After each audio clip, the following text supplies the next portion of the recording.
Adoption of the 2021 Fairfax County Operational Energy Strategy. The Operational Energy Strategy was adopted by the County Board in 2021. It set an ambitious goal of carbon neutrality for county government operations.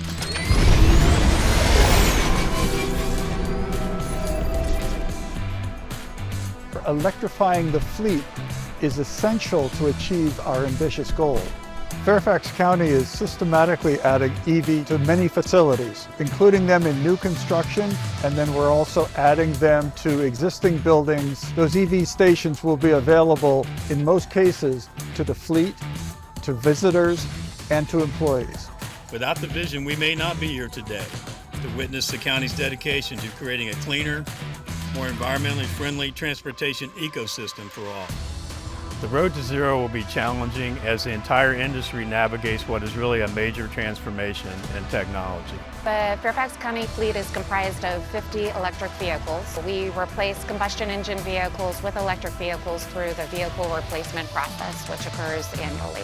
The county currently has 12 battery electric buses in service as part of phase 1 of a pilot program. The batteries have next generation technology. In the coming year, we will add 4 additional electric buses. Currently, the police department has 4 fully electric vehicles in the fleet, and we have a 5th one slated to be in service within the next 3 to 6 months. Federal and state funding for infrastructure dollars is highly competitive. It's been a long road, and we're finally putting on the road buses as part of a pilot program of an electrified Fairfax connector fleet. But to get to this point, there's been some challenges. Obviously, electrified buses are relatively new. There were some challenges with supply chain issues through COVID, some delays in getting the buses here, but we're just happy to get this pilot going, to learn from it, and hopefully to be able to expand it in the future so that we can all enjoy a cleaner planet. To date, Fairfax County has installed over 100 ports at 14 different facilities. Of the 14 sites, 8 are open to the public and the remaining are open to fleet only. We include the requirements in all of the design plans with the Department of Public Works and Environmental Services for new facilities. And then we work with our customers to determine which fleet vehicles will be transitioning to electric and then coordinate to install the proper infrastructure at their respective facility.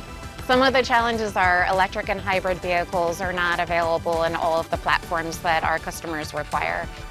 For example, some of our customers require minivans or heavy-duty trucks, and electric options are not available for those platforms. We anticipate electrifying the fleet will reduce both maintenance costs and fuel costs.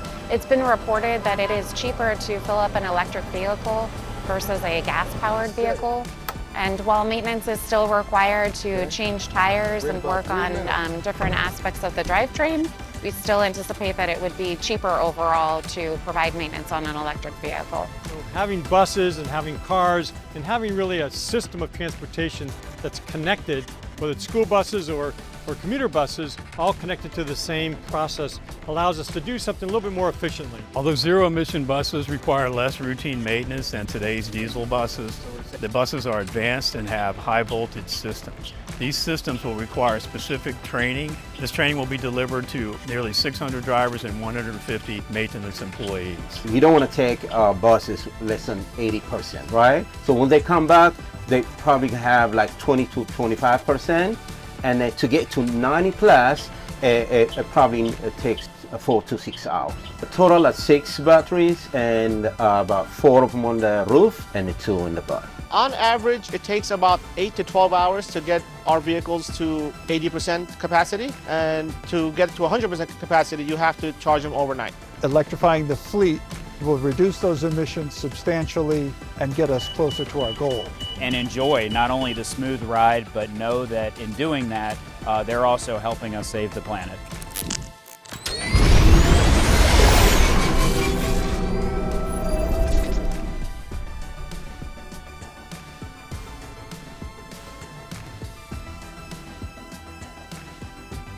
During my visits to a couple of trade shows, I met with some representatives from Ford, showed them pictures of our Mustang Mach-E, and they loved it. So they decided that they were going to put it in their yearly calendar for police. So we took some pictures with the Mustang and the other Ford vehicles that we used in the police department.